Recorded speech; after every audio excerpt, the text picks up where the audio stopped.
Hey folks, it's Andy with Guitar Interactive Magazine, and in this Making Tracks we're going to have a look at phase. Now, you can't really get into recording very far without coming across issues to do with phase. You constantly hear about things like needing to get waveforms phase aligned, get your microphones in phase and so on. And it's one of those issues, it's actually not that complicated. It's really quite simple, but it's not very easy. And one of the reasons that it's not easy is that there's a lot of misunderstanding about what we're actually trying to do when we're phase aligning things. So let's have a look at some examples and see if we can sort of cast a little bit of light on what it's all about. Okay, so this is probably the simplest kind of sound we're going to deal with. This is just a straightforward sine wave, and to get an idea of what that sounds like. Okay, so it's just one pitch, just one frequency, and dead simple wave. If we take another sine wave that's exactly the same as that one, and we add them together, so if you look at what we can see, the peaks of those sine waves are in the same place, and the troughs of those sine waves are in the same place. So if we kick that off to play with the both of them, well, just start with one of them, add the second one, and we've got the same thing, but louder. And you can see the image on the screen there. It's the same shape in the same place, it's just bigger. If we were going to change the phase relationship of these, what we're doing is this. We're taking one of them and we're dragging it so that it's happening at a different time than the original. So if I start those playing and then just change the phase between them, and we can hear the difference that it makes.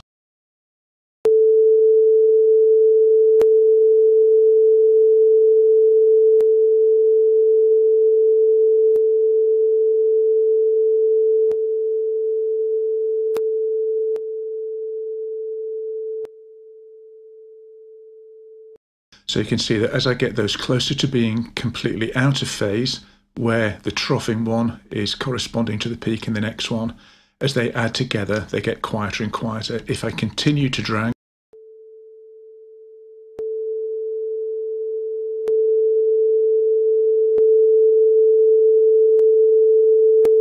they get further out of phase until they're actually back in phase. So you see there, that's what the waveform looks like when we add a pair of sine waves together when they're in phase. And here's one that I did, which I did my best to match up completely out of phase. Didn't get it exactly there, but you can see basically what the waveform looks like. So you sine wave, add the other one in, and you see the resultant wave down at the bottom there is very, very low indeed.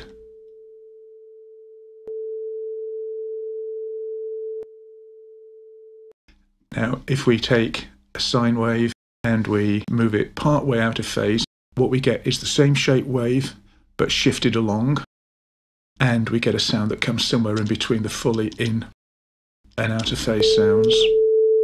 Now, the bit that we always can get confusion with is when we, what we call flip a wave, and if I open this one up, so again, we've got our two sine waves, and if we just play one of them through, and if we had the second one.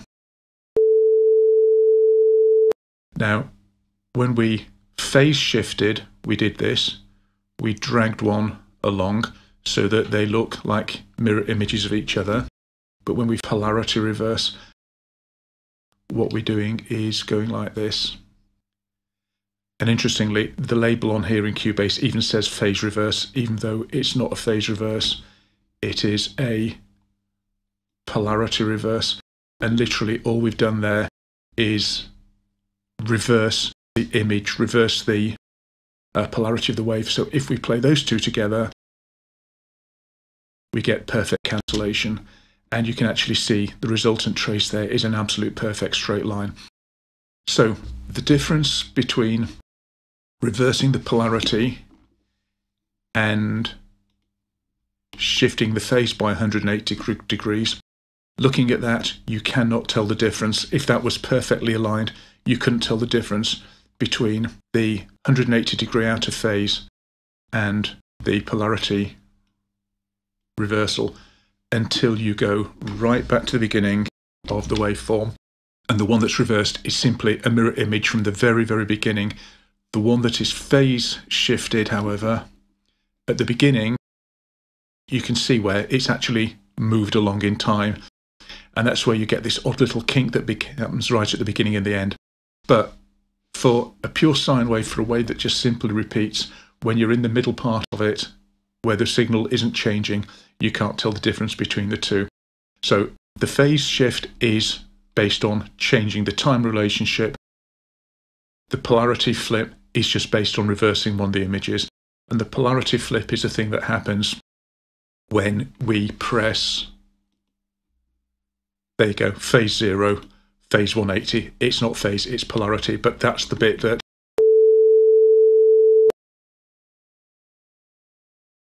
that's doing. The polarity change is what happens when we get the wires in a microphone cable the wrong way around.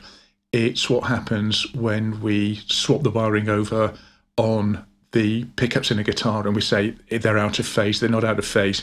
One is polarity reversed. Now, the theory there is great. It tells us that these things look pretty much the same to all intents and purposes. Where it really, really makes a difference is when we get down to the real world and we take an example like this one. So instead of that nice, simple sine wave that we have there, this is just a very simple little guitar riff.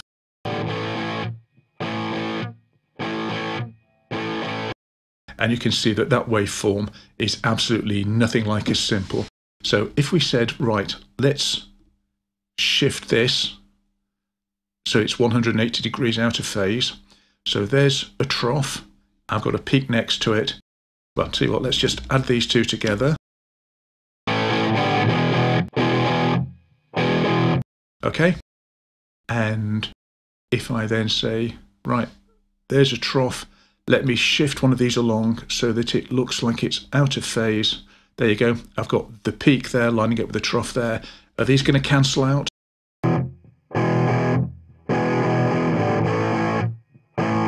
No, they're not.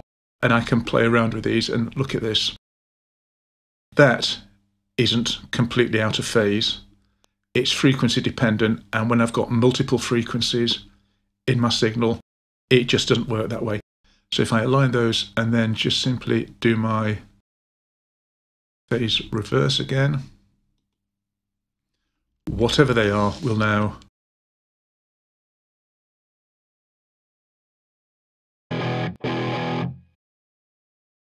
balance out.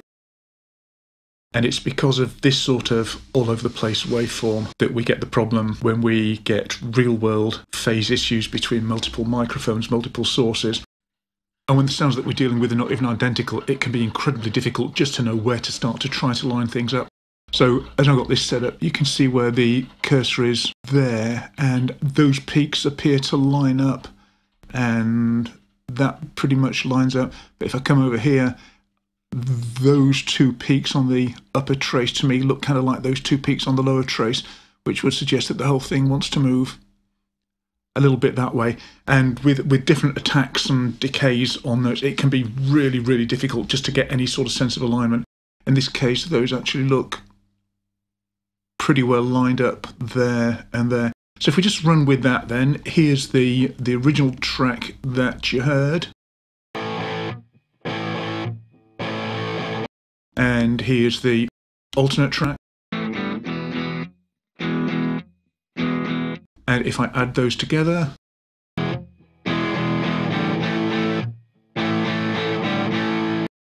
and if I then do the polarity reverse thing,